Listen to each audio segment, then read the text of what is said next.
Hola,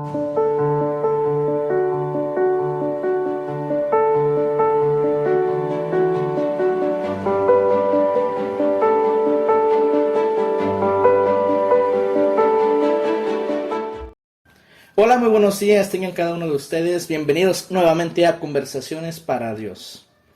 En esta ocasión vamos a estar hablando acerca de un tema muy interesante para todos ustedes que se titula La pureza del corazón. El día de hoy nos acompaña nuestro gran amigo y compañero de la vida, Alexis Galindo. ¿Cómo estás, Alexis? Muy bien, Manuel, contento de estar aquí con ustedes otra vez de nuevo. Sé que será de gran bendición como los podcasts anteriores. Así es. Hemos visto que ha sido de sumo éxito nuestros podcasts. Gracias a Dios ha sido de gran bendición para cada una de las personas que lo han escuchado.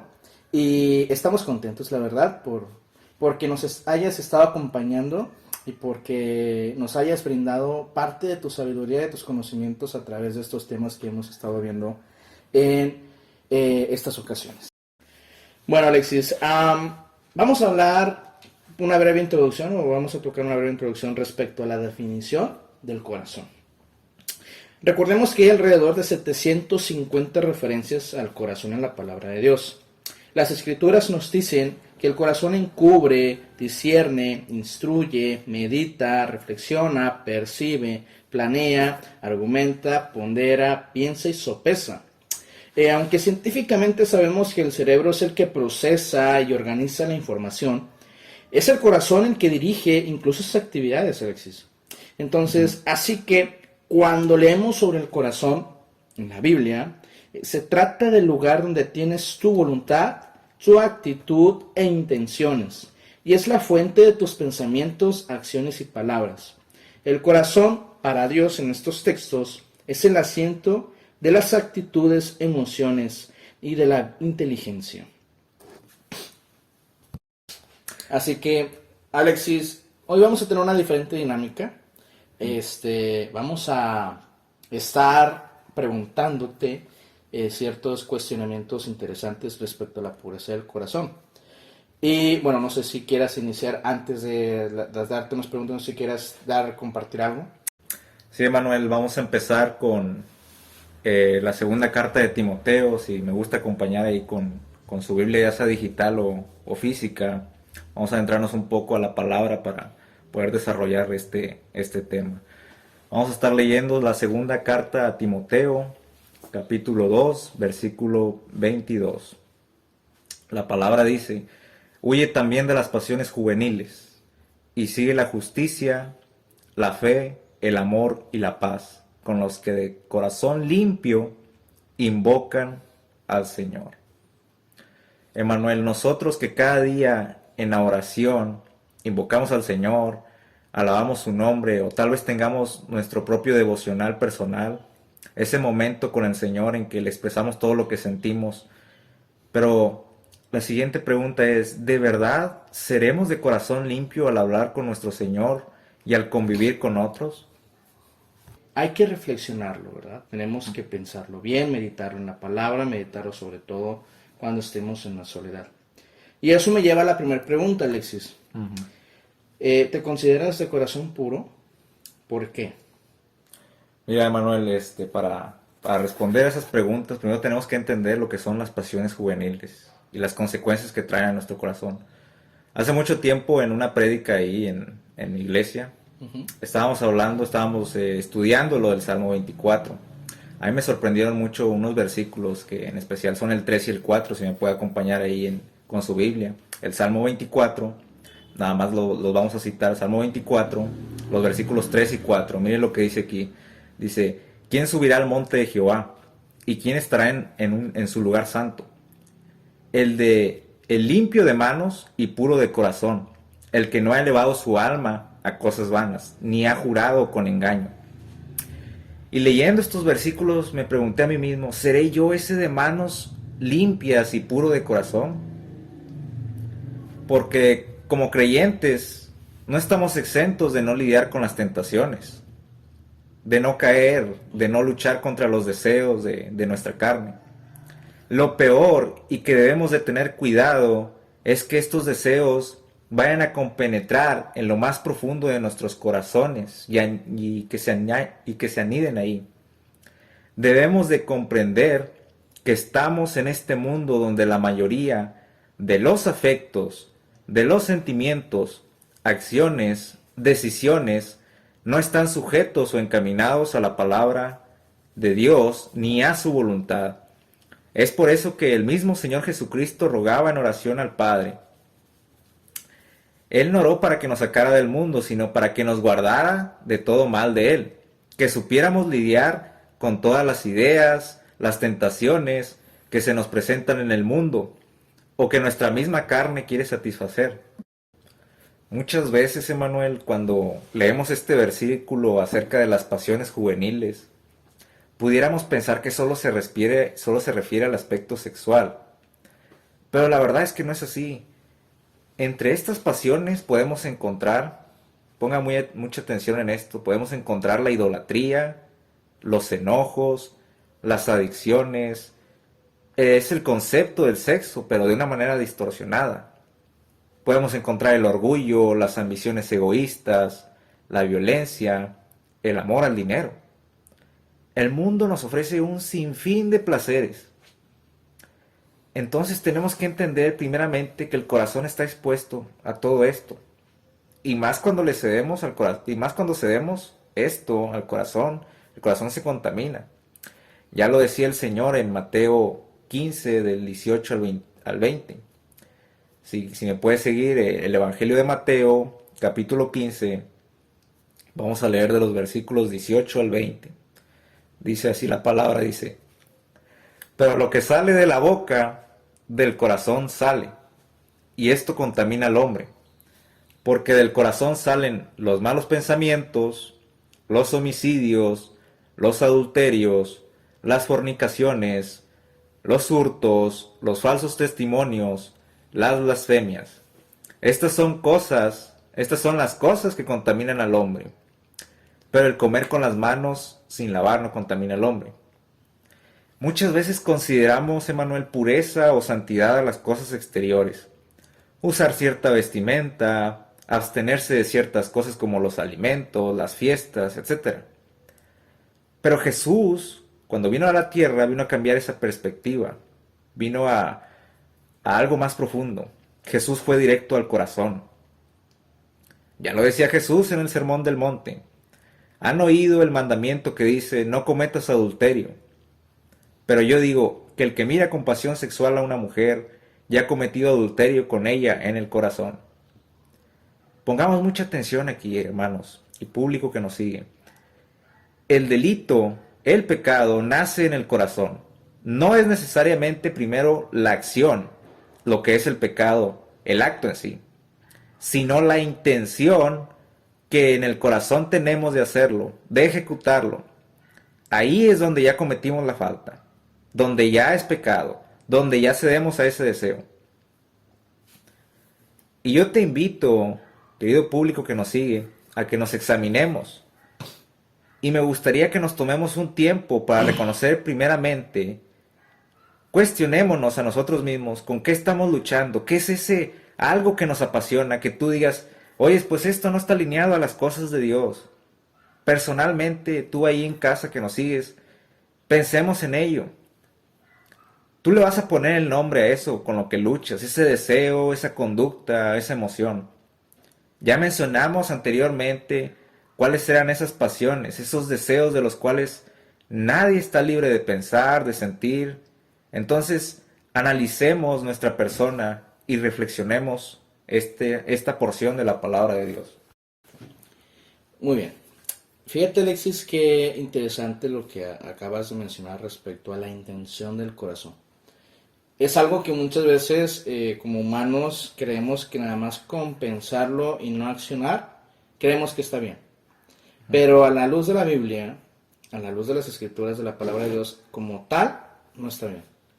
Y fíjate que ese es el error que muchas veces cometemos, o creemos sentirnos perfectos por el hecho de no sacarlo a la luz, lo que nosotros pensamos, y es hacer lo contrario. Perdón. Aquí nos damos cuenta de que realmente somos tan imperfectos que necesitamos de Dios cada día. Así es. Y por lo tanto, te voy a hacer la siguiente pregunta. ¿Por qué es necesario un corazón puro? ¿Por qué es necesario un corazón puro? Todos tenemos esa necesidad, Emanuel, de purificar nuestra vida, de purificar nuestro corazón. Con esto, para responder esta pregunta, sí, me gusta acompañar ahí con la Biblia, ya sea que la tenga digital o física. Vamos a estar leyendo al profeta Jeremías. En el capítulo 17, vamos a leer los versículos del 9 al 10 y me puedes ayudar, Emanuel, con la lectura. Claro que sí. Engañoso es el corazón más que todas las cosas y perverso. ¿Quién lo conocerá?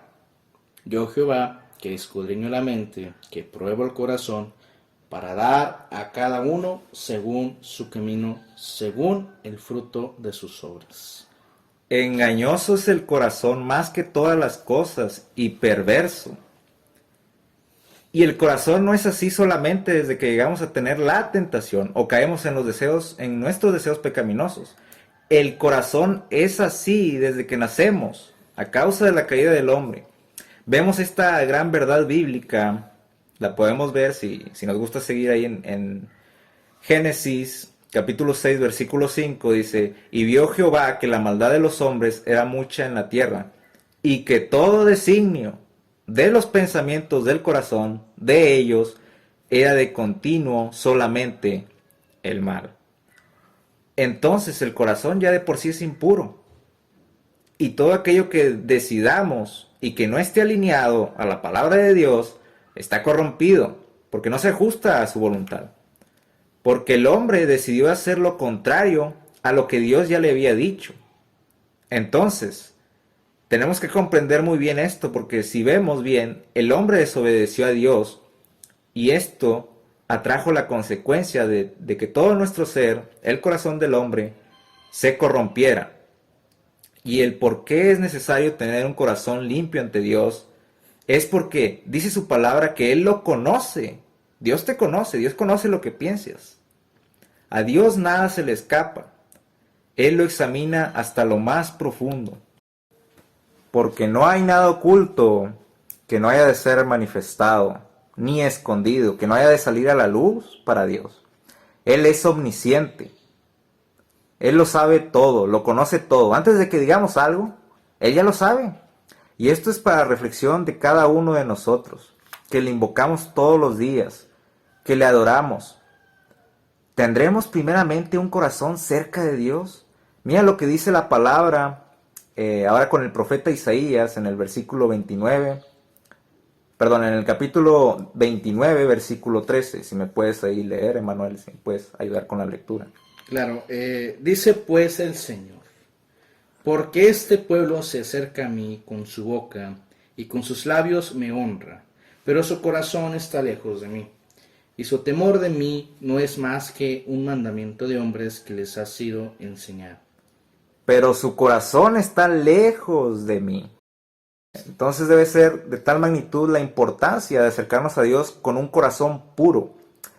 Es difícil para todos nosotros, y lo más significativo de esto es que nos va a enseñar a valorar más el amor de Dios, porque a pesar de que nosotros muchas veces tengamos esos pensamientos impuros, pecaminosos en nuestro corazón, Él nos sigue amando. Ahora vayamos, para ilustrar más esto, vayamos a la primera carta de Juan, capítulo 3, versículos, vamos a estar leyendo de los versículos del 18 al 20. Si me puedes ayudar, Emanuel.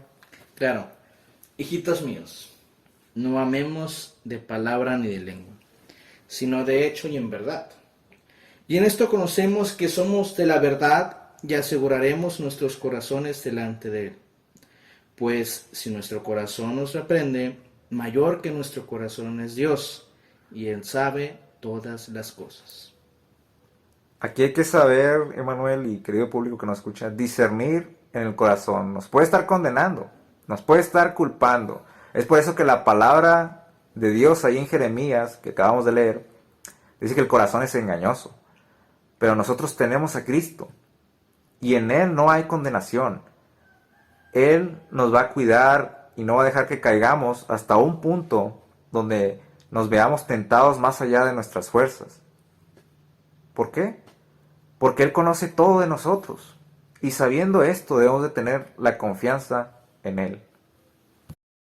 Fíjate, Alexis, qué tan importante lo que has dicho es muy relevante debido a una frase que no sé si has escuchado tú en algunos predicadores que dicen: Dios ama al pecador, pero odia al pecado. Así, sí, la he escuchado. ¿Tú qué piensas sobre esta frase? Yo pienso que es algo antibíblico. Y te hago esta pregunta, Alexis, porque dijiste esta frase. Ajá. A pesar de que nosotros muchas veces tengamos estos pensamientos impuros, pecaminosos en nuestro corazón, Él nos sigue amando. Y esta frase de que Dios ama al pecador pero aborrece al pecado, o odia al pecado, depende de cómo muchos lo tengan ahí contextualizado. Ajá. Esto puede caer en una tergiversación respecto a tu frase con esta oración que lamentablemente pues es algo antibíblico y que muchas iglesias la adoptan para atraer a más gente sin darse cuenta de algunos contextos que, bueno, no sé si tú ahí los tengas, no sé si tú sepas algo respecto a esto. Mira, Manuel, cuando estaba yo diciendo esto, me refiero a aquellos que han sido elegidos por Dios, aquellos que han sido perdonados por Dios. Dios los sigue perdonando. Pero recordemos también, ahí veíamos en Mateo la vez pasada, en Mateo 7, que no todo el que diga Señor, Señor, entrará al reino de los cielos. Porque el Señor les dirá: apartaos de mí, hacedores de maldad. ¿Y por qué voy con esto? Si me puede acompañar ahí con su Biblia en el Salmo 5, vamos a estar leyendo del versículo 4 al 6, dice: porque tú no eres un Dios que se complace en la maldad. El malo no habitará junto a ti. Los insensatos no estarán delante de tus ojos. Aborreces a todos los que hacen iniquidad. Destruirás a los que hablan mentira. Al hombre sanguinario y engañador abominará Jehová. Entonces, Emmanuel, cuando nosotros leemos esto, podemos ver que Dios no se complace en el pecado de nosotros, que a Dios no le gusta la maldad, y que si nosotros estamos en esta posición de siempre rechazar a Dios, incluso de aquellas personas que se dicen ser cristianas, o que tuvieron ese encuentro con el Señor, pero siguen con esa vida, sí, ok, Dios los puede seguir perdonando, pero no nos podemos quedar en eso. Es como decía el apóstol Pablo: ¿seguiré yo pecando para que siga aumentando la gracia? Obviamente que no, a eso me refiero. Pero Dios sí se da a entender aquí en este salmo que Dios odia al que es malo. Odia al pecador Odia y al odia al pecado. pecado. Y esto es interesante de examinarlo, y a lo mejor en algún momento, en algún podcast, podamos ver estas herejías, sobre todo porque esta es una herejía, en donde lamentablemente se basan de que es que pues si Dios es amor, Dios nos tiene que amar a nosotros, a los pecadores. Pero vemos como en este salmo, y hay otros muchos versículos más, donde te dice o te contradice que Dios realmente odia al pecador. Y aquí es para que todos reflexionemos, cristianos, no cristianos, los oyentes que nos estén escuchando, ya sea en casita, en carro o en el lugar donde estén, que nosotros debemos de dejar a un lado el pecado, o sea, tener que combatir, tener que estar en oración, en ayuno, leyendo la Biblia, estar alimentándonos espiritualmente y mejorar nuestra forma de vivir, cambiar nuestra forma de vivir, como dicen por allí, ser una nueva criatura. Así es. Alexis, vamos a continuar ahora con una lectura en Proverbios 6, 16 al 19. Y aquí, bueno, vas a entrar con tu opinión, ¿verdad? Así es. Vamos todos a la Biblia, en Proverbios 6, capítulo 6, versículos de 16 al 19. Dice así la palabra de Dios: 6 cosas aborrece Jehová. Escuchen bien, 6 cosas aborrece Jehová, y aún 7 abomina su alma: los ojos altivos, la lengua mentirosa, llevamos 2, las manos derramadoras de sangre inocente, ya son 3, el corazón de máquina que maquina pensamientos inicuos, los pies presurosos para correr, el testigo falso que habla mentiras, ahí es un 6, y el que siembra discordia entre hermanos, ahí ya son 7. Alexis. Más allá de que hasta nuestro cuerpo debe estar puro ante Dios, como lo son los miembros, la lengua, los pies, las manos, los ojos. Prestemos mucha atención al versículo 18. Dice otra vez, lo voy a leer otra vez. Dice, el corazón que maquina pensamientos inicuos.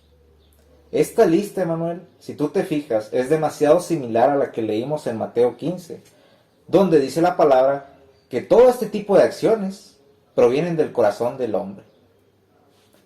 Con la lengua no solamente mentimos, también decimos palabras que pueden matar o levantar a una persona en ánimo. Estamos hablando de ánimo. Y todo esto proviene del corazón. Con las manos podemos cometer homicidios, asesinatos, pero la acción sigue proviniendo del corazón. Con los ojos podemos demostrar altivez y cometer adulterio, como también ya lo vimos en Mateo 15. Pero la intención sigue naciendo en el corazón. Lo más importante de esto es que Dios no se complace con estas listas.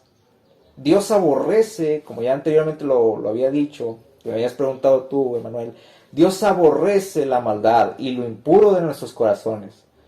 Es por eso que desde toda la historia de la redención, Dios ha pedido un cambio en nuestros corazones, un arrepentimiento, un cambio en nuestros afectos, sentimientos, todo lo que tenga que ver hacia cómo nos dirigimos hacia otras personas y hacia Él mismo, hacia Dios mismo. Porque cuando cometemos o nos dejamos llevar por estas enfermedades que le hacen la guerra al corazón, no le fallamos a la gente en primera instancia, le fallamos primeramente a Dios. Entonces, hermanos, este es un llamado continuo a arrepentirnos, porque Dios odia que todo este tipo de contaminación del pecado se arraigue en nuestros corazones, o más bien crezca, porque muchas veces también nosotros no somos intencionales en cambiar, le echamos rienda a esos deseos, o al menos no vemos la gravedad de nuestro pecado, y no comprendemos que también Dios tiene sentimientos, y en este caso es un sentimiento de odio a nuestra maldad. Y es allí, Alexis, donde podemos relacionar lo que estábamos comentando anteriormente, que Dios odia al pecador y odia al pecado. Entonces, qué interesante lo que has mencionado. Tenemos que tener en cuenta que el corazón puro es algo que todos los días lo tenemos que seguir trabajando y perfeccionándolo hasta el último día de nuestras vidas. Entonces, Alexis. Sí, Emanuel, como te venía diciendo, en muchas ocasiones esto es porque no entendemos el carácter de Dios, o porque no conocemos a Dios a través de su palabra. Ya vimos esa herejía que nos acabas de mencionar, porque al final es herejía. Sí. Ya vimos lo que le desagrada a Dios en nuestros corazones. Ahora, ya para terminar esta parte 2, encontramos la vida que agrada a Dios. Miremos lo que dice en su palabra. Si me puedes seguir, vamos a estar leyendo la primera carta a los tesalonicenses. Vamos a ver lo que decía el apóstol Pablo. Vamos a estar leyendo primera carta de Tesalonicenses, capítulo 4, del versículo 3 al 7. Si me puedes ayudar, Emanuel. Claro que sí, Alexis. Dice así, primera Tesalonicenses 4, de 3 al 7. Pues la voluntad de Dios es vuestra santificación, que os apartéis de fornicación, que cada uno de vosotros sepa tener su propia esposa en santidad y honor, no en pasión de concupiscencia, como los gentiles que no conocen a Dios, que ninguno agravie ni engañe en nada a su hermano, porque el Señor es vengador de todo esto, como ya os hemos dicho y testificado. Pues no nos ha llamado Dios a la inmundicia, sino a la santificación. Fíjate, Manuel, lo que dice el versículo 6, dice, porque el Señor es vengador de todo esto. ¿De quién se va a vengar el Señor? ¿Del pecado o del pecador? De las dos. Así es, Emanuel. Fíjate, Aquí estamos hablando del proceso de santificación, la cual implica que cada uno de nosotros tiene parte de responsabilidad de mantener un corazón puro delante de Dios. Tanto santidad y pureza son dos conceptos que van muy de la mano en la vida del cristiano. Y más que procesos, son un llamado de Dios que hay que atender. Entonces, la importancia o la necesidad de mantener un corazón puro es principalmente porque Dios nos lo demanda en su palabra. Y porque con ello, al mismo tiempo, estamos cumpliendo la voluntad de Dios. Y podríamos hablar de la pureza en el noviazgo, en el matrimonio, pero la verdad, Dios no solo quiere que nuestros corazones sean puros en ciertas áreas de nuestras vidas, sino en todo. Porque así como Cristo se entregó por completo, Él quiere que nos entreguemos a Él puros en todo y sin mancha. Qué importante es esta parte de entregarnos sin mancha delante de Dios. Y fíjate qué interesante también lo has mencionado hace rato, que Dios también tiene sentimientos. Muchas veces nosotros pensamos que como Dios es perfecto, Dios no tiene sentimientos o es algo que nuestra mente no lo puede pensar bien. O permíteme interrumpirte, que o tal vez el creyente, hay muchas personas que nada más piensan que Dios tiene el sentimiento de amor, pero no de odio. Sí. O sea, y lo estamos viendo aquí, y a la luz de la palabra. Y no es un odio que digas tú negativo en un sentido de daño, sino Así un odio de tristeza. Y Él lo hace, Él odia esto porque Él nos ama. Él nos ama bastante y tenemos que tener en cuenta que si Dios tiene sentimientos, nosotros también tenemos que dar de nuestra parte para hacerlo sentir bien. Así es, para agradar al Señor con nuestras vidas. Ajá, así es, para glorificarlo y alabarlo en toda manera. Entonces, vamos a terminar aquí esta parte. Lo vamos a dejar la siguiente y última pregunta. Vamos a dejar para la siguiente parte 2 de este capítulo, que se llama Acuérdense la pureza del corazón. En el próximo podcast, el próximo mes, vamos a estar viendo la siguiente pregunta, que creo yo es la más compleja de contestar y que por lo tanto se merece su propio espacio. Entonces, Alexis, por este día o por este podcast vamos a dejarlo así. No sé si quieres algo que comentar. No, pues espero que todos estén siendo bendecidos con este podcast, que sea de edificación a sus vidas. También si conocen a alguien que necesite este mensaje, lo pueden compartir, ya sea a través de nuestras plataformas de YouTube, de Anchor, de Spotify. Bueno, pues aquí nos despedimos. Muchas gracias a cada uno de ustedes por habernos escuchado. Dios me los bendiga y nos vemos a la próxima.